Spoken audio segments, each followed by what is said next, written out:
Put on your ocarina, dipstick.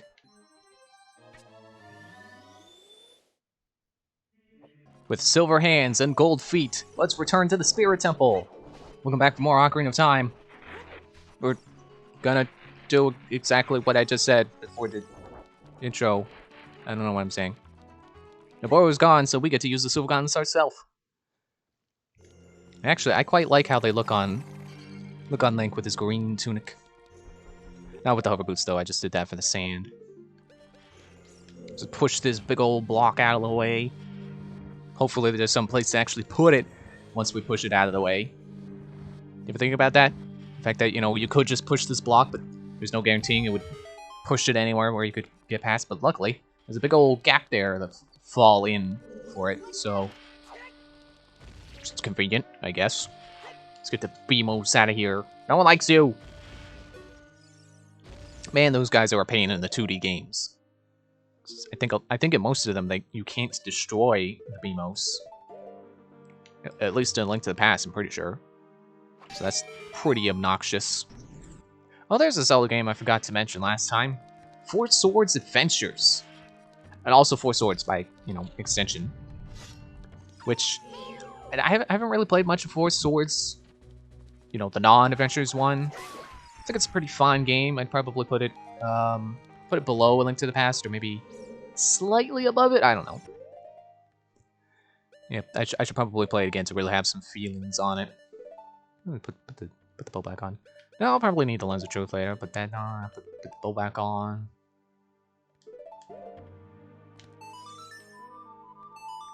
Another point. Another random point where we have to prove we have a connection to the royal family. Who would have thought? Makes up. Oh, that's a big chest. Not used to that being so big. I don't know why. Is it a key? It's either a key or the compass.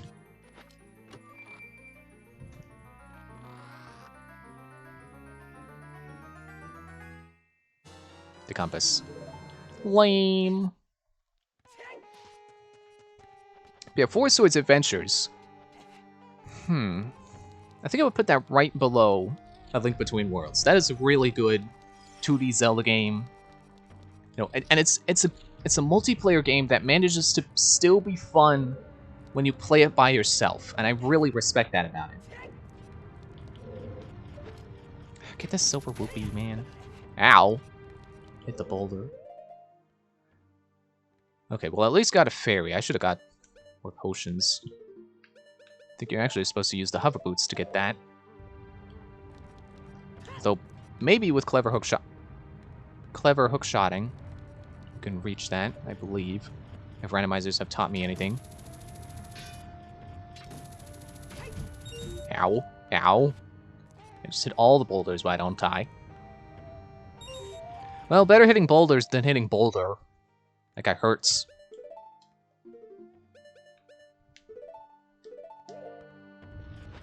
Wait for the boulder to go back. Man, if this were Metroid Prime, we could just use the boost ball. I don't know where we'd go with the boost ball, but that would probably be the solution to the puzzle. Actually, hang on. Because I know that block is going to move over here. Let's get that silver ruby first. Get away, boulder. At least in here, it kind of makes sense that the boulders are, you know, moving on their own. Logically, they'd lose their energy eventually, but... Why do I keep messing that up? I hear ya. Ow. Don't you shove me through a half pipe. But don't walk into the gold skulltula. Not until he's dead. The boulders still roll when you're picking up the token. That's kind of funny. Excuse me. Aha! Good thing I was pausing to burp. I knew you were in here. Beginner trap. Get out of here with that nonsense. I would take your red rupee and throw it in the garbage because my wallet is full. Which, you know, is a concept that doesn't really make sense because, you know, like, so I could fill my wallet with either 200 green rupees or, like, I'm failing to math right now. Like, what, 10 red rupees? Oh, wait, we already did it. Okay. So now we got a key. We can go through here. you know, logically, if you can carry 200 green rupees, you should be able to carry 200 red rupees. But that's not what they do. I'm honestly not sure if they did that because of console limitations. Because I know in older Zelda games, you had a limit on rupees that was basically just based on how high the console could count. It was like 255 or something, and once you hit 256, it would roll over. Or maybe it was, you know, 256 was the limit, and then whatever after that would roll over. I don't know. Oh, so here we're getting into our first mirror puzzle. We were introduced to sun mechanics as a kid, and now we're getting into mirrors. Ow. But now we've not before we deal with this invisible floor master. Put on my Deku nuts. Stop punching me. Oh yeah. I forgot they don't turn blue because something. I don't know.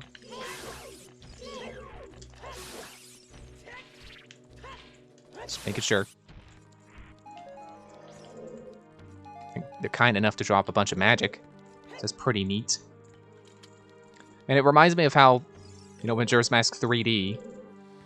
Grab the... You know, the video essay I'm sure a lot of people have seen about whether or not Majora's Mask 3D is a good port. They talk about how they changed the fast swimming in Zora form to require magic. But they don't put anything down, and they don't change the area where you use it to have more readily available magic. So you could end up just running out of magic and not being able to continue. Oh, that one makes a wall master appear from the ceiling. Get out of here, you liar. You're a ceiling master and everyone knows it. I already made that joke. Sort of. Made reference to the fact that they drop from the ceiling even though they're wall masters. But yeah, kind enough of this game to have actually a lot of enemies around wherever you would want to use the Lens of Truth that drop magic. Oh, it's a trap chest. I knew that, but I wanted to open it anyway. Oh, look. There's a statue over here where we... Oh, no! We don't push him on a button. At least I could take him out with an arrow. Hang on, bud. Let me... Hook shot. Okay. Now you can die. Thanks for dropping bombs. Literally dropping bombs. You dropped a bomb down to me, where I could easily pick it up. Okay, so I want to get this door open, because I know a lot of people don't get that door open. So let's figure out how we go about doing that. Also obligatory... You can hook shot onto the nipple. You could hook shot onto... Okay, well, I'll show it off later. We'll get a better vantage point soon enough. So I'm thinking about what I was reading on the wiki earlier.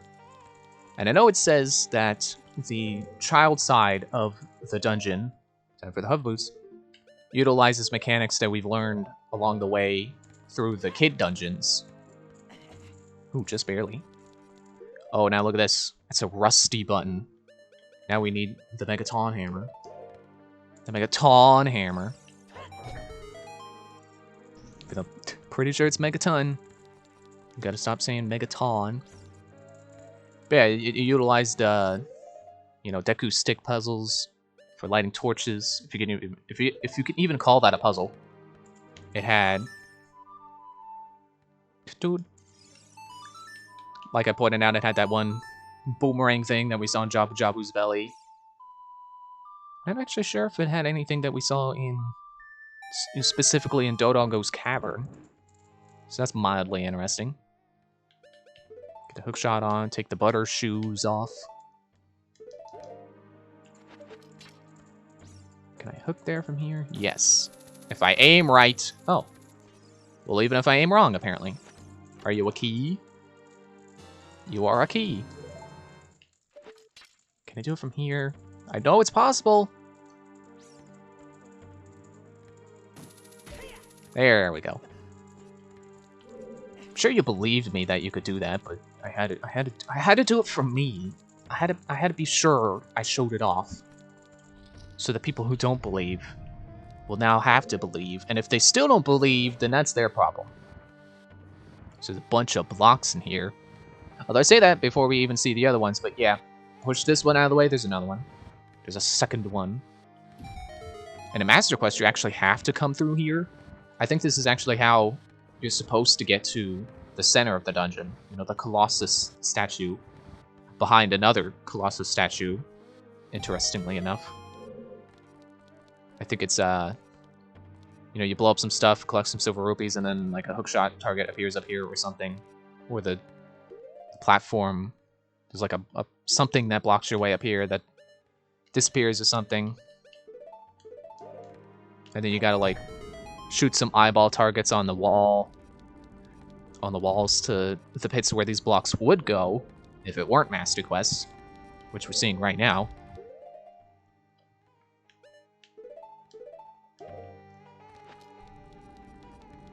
I guess I don't really have much of a reason to have equipped myself the way I have, but I guess I do know I will need hookshot to get back up here. Man, suddenly I'm thirsty for a root beer. That's random. But too bad, I already had a sugary drink today. I had a sweet tea. So that's enough sugar drinks for me. They say that like I grew up in a household that particularly limits sugary drinks. No. If I wanted to drink 3 cans of soda today, I could. But I'm personally just like, you know what? I notice how much freaking sugar is in a single soda. I'm not going to do that to myself. Although I don't know that I've ever had any kind of negative reaction to having too much sugar, but you know, as I'm getting older, I figure like, you know, maybe it would be in my best interest to not have, you know, more than 100% daily recommended value of sugar in a day. Unless it's like an occasion or something, you know, like I get a bottle of soda, like, you know, one of those like, I don't remember how big they are, but you know, the personal sized soda. You know, it's bigger than a can, but not as big as a bottle that you would like, you know, pour a cup out of. So this is a sort of puzzle here. You gotta figure out how to get that Anubis onto the fire while the fire is going. Oh, there's multiple. There's like 3 of them. There's one. And obviously the easy way to do it is to just shoot him with a fire arrow, which is why I equipped them. But I want to try to do not that. I want to try to do it perhaps the intended way. Get him. There we go. There's 2. Okay, now where do I gotta stand to get the 3rd one there? Yeah, one day I noticed like the bottle of soda that I'm trying to describe that I don't remember the size of. It'd be like over here. Oh, it'd be here. Okay, there's a block here. One day I noticed just how much sugar is in those, and it's like 110% daily recommended value of sugar or something like that. It's like, wow, that is a lot of sugar. Like I knew that people are always like, yeah, sodas are a lot of sugar, but when you actually look at the nutrition value, the nutrition facts for yourself, and it's like, oh yeah, that puts into perspective how much sugar that is. And there we go, Anubu dead. Or what am I thinking of that is called Anubu? I'm thinking of those enemies as being called Anubu, but as Navi said last episode, it's Anubis. Maybe they changed it in a future game. I don't know. Okay, we can't do anything with that. So what we've got to do is... Now, I've always done this, and I've never really was a fan of this puzzle. So these are all Armos, and you got to trick them into staying on the switch for you. So this is the way I would do it, I think. But the smarter way to do it is actually to hit him with an arrow while standing near the door. Wait. You can see on the map, there's chests here. I don't even need my lens of truth. It's funny how you can decide, you know, you can use the map and compass to realize, oh yeah, there's chests here. And like the fact that they're invisible does not stop you from realizing they're there with the map and compass. Like, I wonder what the logic is there. Not that there's a particularly large amount of logic to being able to see chests on your map with the compass anyway. But there's another iron knuckle. I'm still low on health, so I should still be careful. You know, they're pretty tough. Should we be careful? Want to smash another pillar for me, please? Oh, man, that's a cool set of armor. Not quite my style, but... Ow. I would definitely enjoy having a set of armor like that myself.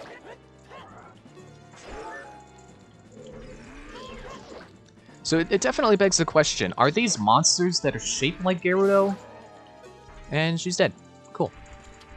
Or are they actual Gerudo warriors?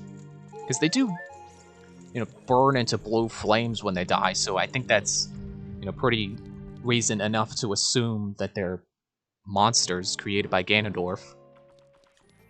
Oh, it's what's inside. I wonder what could possibly be. We already got one item. What are we gonna get? The Mirror Shield! You found the Mirror Shield. The shield's polished surface can reflect light or energy. Excuse me. Press R to use it. Man, I just love the concept of a Mirror Shield.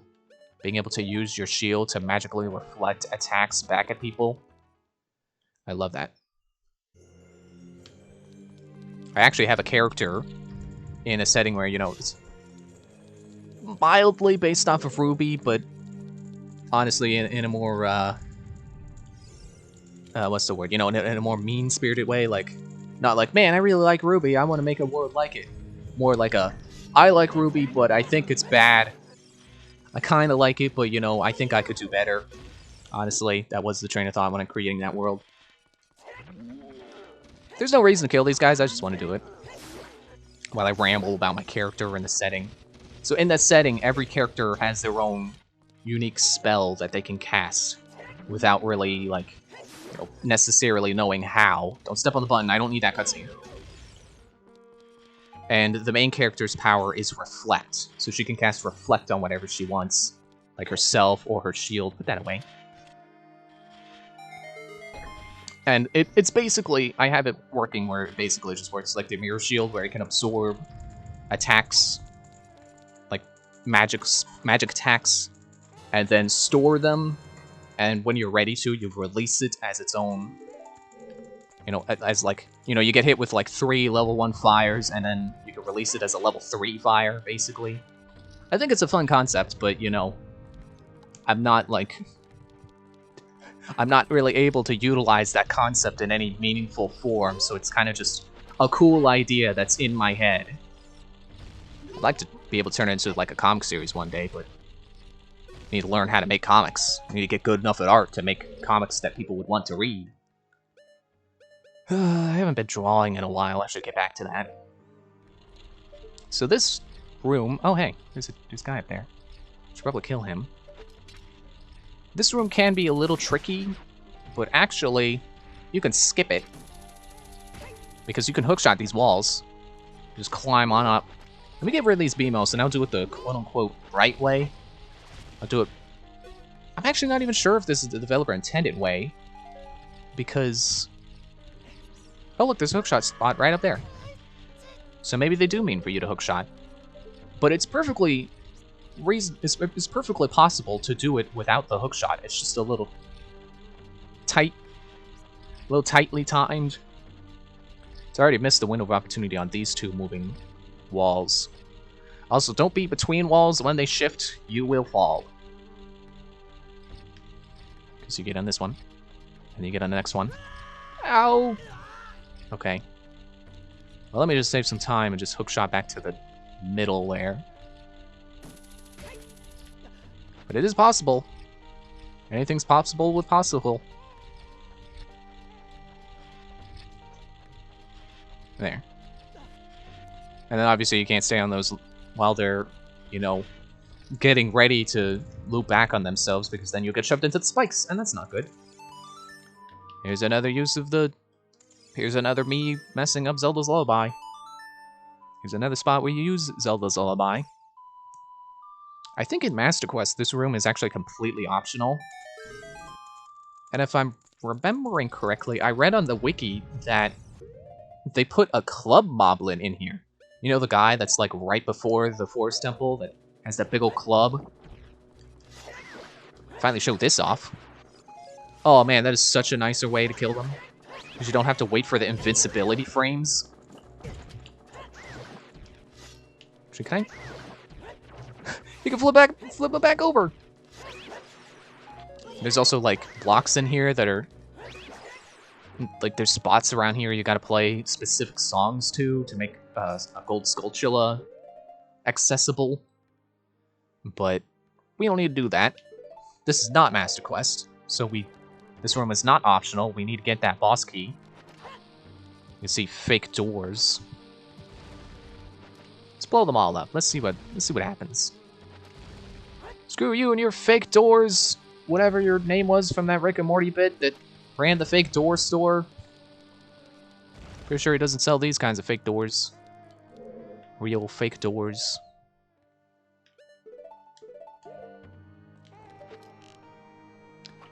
You know, I kind of feel like because I mentioned Rick and Morty, I feel like people are gonna be like, man, you watch Rick and Morty, you're, you know, either they're going to be like, hey, I like you because you enjoy Rick and Morty, or I hate you because Rick and Morty is a meme, or something like that. So I feel the need to clarify. Yeah, I kind of like Rick and Morty. The more recent seasons have not been much in my interest. Although, honestly, for as much as the episode has been memed, Pickle Rick is, like, one of the, in my opinion, one of the best episodes of that season. Because it really, you know, it delves into Rick's character without really just being like, hey, look at Rick, he's a terrible person, right? Which is what I'm honestly sick of seeing in the later seasons. It's like, yeah, I get it. Rick sucks. You can shut up now. So there's an impact switch over there. You could hit it through the bars, but apparently not with arrows. Will the hookshot work? No. Bombs? Just trying to weigh my options here. There we go. At least that works.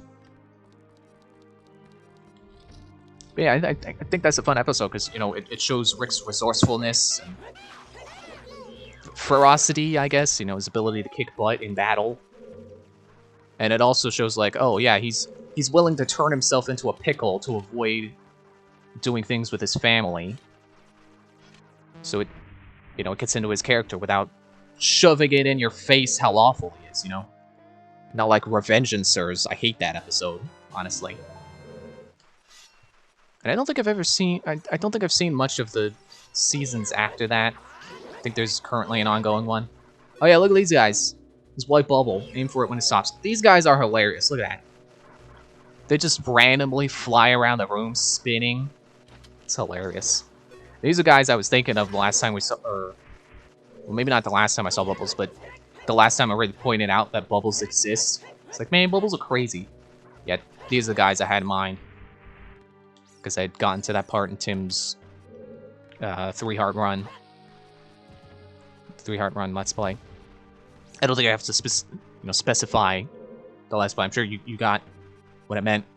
I don't know if he's done any streams. It felt like you need to specify, you know, 3-heart run that he did before Majora's Mask 3D came out. Which, honestly, something to say about that. It actually kind of makes me sad to see how hyped he was for that. Because it just reminds me of, like, oh... That port is really...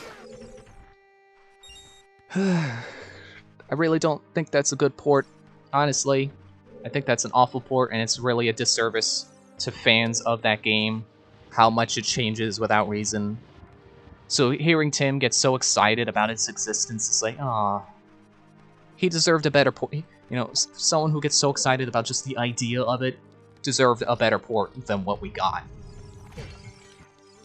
But, you know, it's not a port for fans, it's a port for people who thought the original was too hard.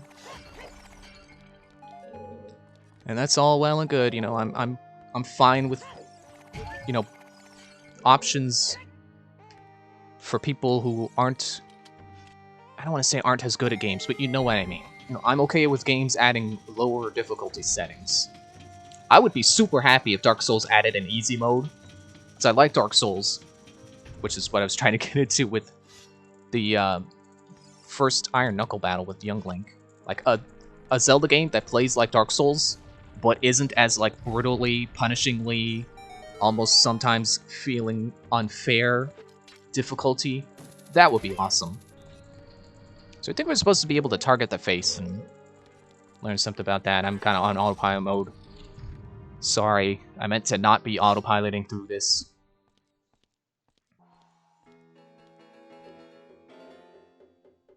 Ho ho ho. Looks like someone's here, Colme. Hehehe. Looks like it, Kotake. What an outrageous fellow he is to intrude so boldly on our temple. Ho ho ho. What are you, Santa Claus? We should teach this outrageous fellow a lesson. Hehehe.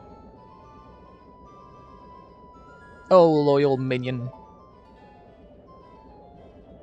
That one's got different armor than what we've seen. Destroy this intruder on our behalf.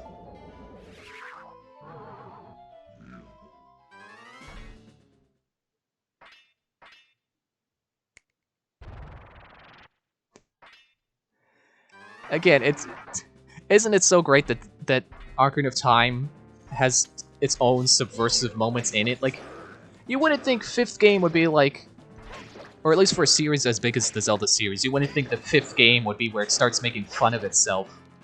But Ocarina of Time definitely does that.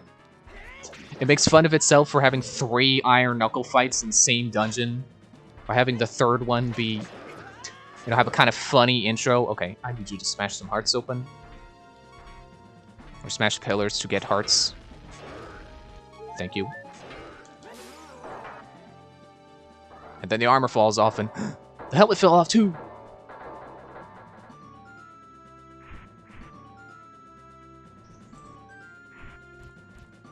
It's Noboru!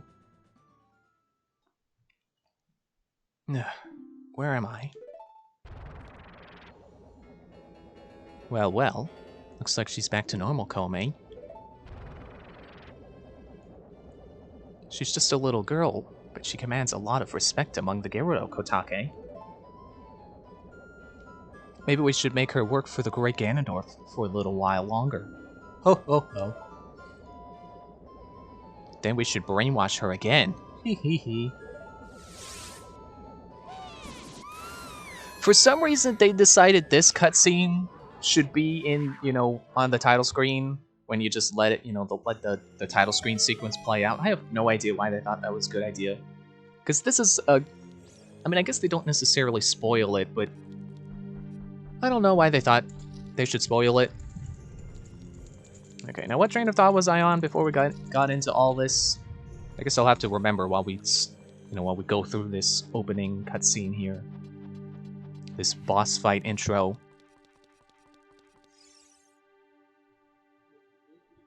Look at that stupid kid. He came on his own to offer himself as a sacrifice to the great Ganondorf.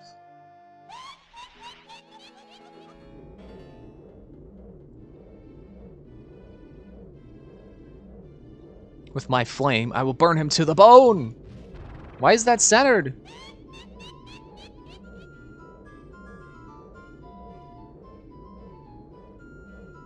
With my frost, I will freeze him to his soul! I need that! And my bones too!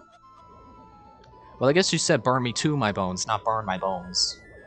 So, I guess my bones will be the only thing left. Sorceress Sisters, Twin Rova! Ganondorf's surrogate mothers! So, pretty easy fight to get grips with. Twin Rova Colme, Ganondorf's surrogate... Okay, I guess I didn't even point that out. Navi points it out. Sorceress of Flame. She seems vulnerable to low temperature.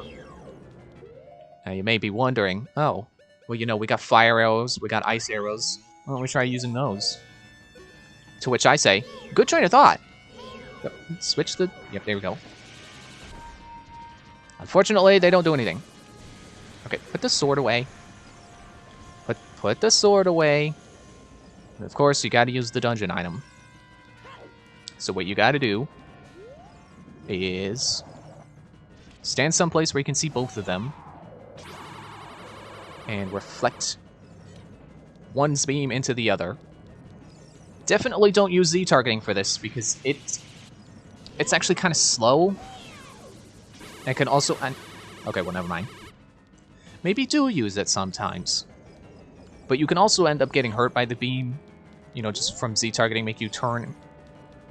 You know, basically turn to face your vulnerable side. So I prefer not to use it.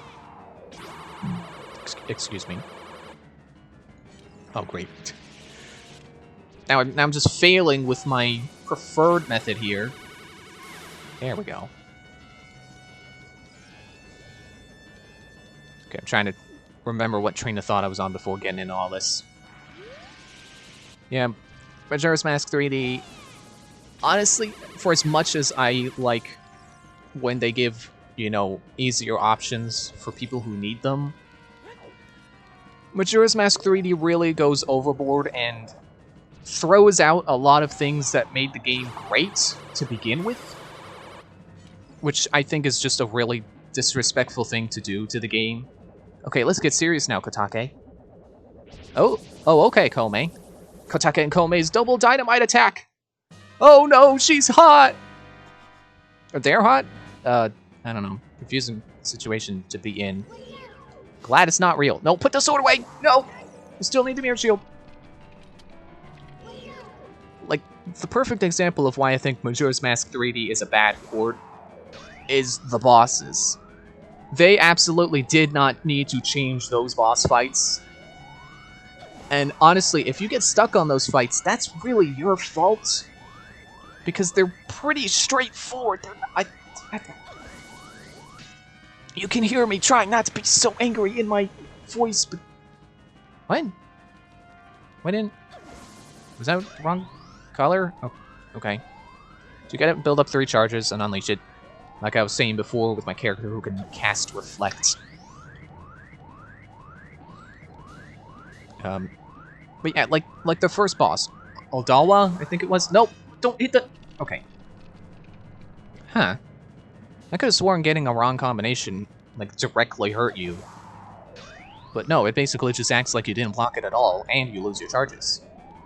Interesting. Like the first boss, Odawa, or whatever it is, I can put it on screen. This guy is so straightforward, and he's one of my favorite fights in the game because of how open-ended the fight is. Like, oh, how do you fight him? Well, you know, you could use the dungeon item, shoot him with arrows. Wait, I'm on ice. No! You can shoot him with arrows. There's a Deku flower in the middle that you can use to drop bombs on him. Or Deku nuts on him. I think you could just throw Deku nuts at him as a human as well. Or you could just run up to him and slash him when he's distracted. It's a fight that... It still utilizes the dungeon item, but you don't need to do that. And what did they do in the remake? Oh, you gotta get in the Deku flower. He'll act like an idiot and pretend he doesn't even know where you are. And then you know, he'll stand around waiting for you to drop a Deku nut on him, and then he'll be stunned, fall over, and then, oh, look at that mysterious magic eye on the back of his head. He's now vulnerable. It's honestly, the word is disgusting. It's disgusting what they did to that boss fight. It was such a great one. And they did not need to do that. It was an easy enough fight before, and they just made it have less options. I don't know why they thought that was a good idea. And then... Okay, put your sword away again. And then, like... Okay, so the second boss fight against Goat, or Got. I think the official pronunciation actually is Got. Because I think it's like Greek or something, or Latin. They didn't really change that fight, and actually I think they made it a little bit easier, because they made it a little easier to get a roll going as a Goron. But again, they slapped an unnecessary, stupid, giant eyeball on him. That just means you have to shoot the eyeball instead of attacking him with your sword or with your Goron fists. Or continue to roll into him, which I have done before. You keep rolling into him to continuously damage him. It's tricky, but it's satisfying when it happens. Even if it's probably not meant to happen. Shoot, what a fresh kid. This time we'll get serious, right, Kotake? What? Hey, Kome, what's that above your head? This appears to be a white Taurus. I don't know, but you have one over your head too, Kotake. But I'm only 400 years old! And I'm just 380... We're twins, don't try to lie about your age! You must have gotten senile! Who are you gotten senile? I'm sure your older sister... We're twins, how can you be older? Yeah, you're how heartless you are. How can you be so ungrateful? You're heartless. You're ungrateful. Oh yeah, well you're both dead. I'll come back to haunt you. Interestingly, they actually do come back in the Oracle games, I believe. Maybe I'll stop ranting about Majora's Mask 3D's bosses, but yeah, they also supremely fundamentally change Georg and Twin Mold, their second phases, and I really think those second phase changes were really unnecessary, especially because, again, they just take away your options. Excuse me, there was a little gurgle there. I don't know if that's coming through in the capture. Gurgle in my throat. All the changes do would take away options that you once had in fighting those bosses. And again, it just feels extremely disrespectful to the original version of the game, and frankly, disgusting. Kid, let me thank you. It's enough ranting about Majora's Mask 3D. Look at what a little kid has become in the past 7 years. A competent swordsman. I was competent as a kid. By the way, I really messed up. I was brainwashed by those witches and used by those old witches. Gotta get old in there. And used by Ganondorf to do his evil will. I mean, you were brainwashed. It's not like you can choose to be brainwashed or not. But isn't it funny that a person like me could turn out to be the Sage of Spirit? And now I'm going to fight them as one of the 6 sages. Wasn't it 7 sages? What am I thinking of? They want to pay them back for what they did to me. Kid. No. Link, the hero of time. Instead of keeping the promise I made back then, I give you this medallion. Take it. Respectfully? Yeah, it's definitely left ambiguous what her promise was, but I would just assume she was going to give you a lot of money or something. You know, give you some treasure, make you an honorary Gerudo, which we already are. We're an honorary Goron and an honorary Gerudo. Possibly even an honorary Zora. I'm basically an honorary Kokiri from birth. You know, growing up in the forest. Resources favors down the miller as you say power as yours. If only I knew you would become such a handsome man.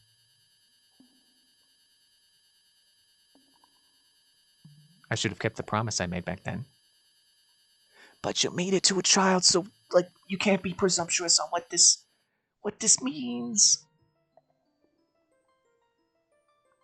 Link, the hero. Finally, all of us, the 6 sages, have been awakened. The time for the final showdown with the King of Evil has come. Before that, though, you should meet the one who is waiting for you.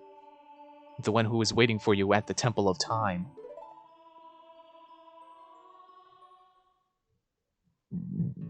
Excuse me. Jeez. Punctuating that important cutscene with the whatever. That's it for this episode. Thank you for watching. See you in the next one. Bye.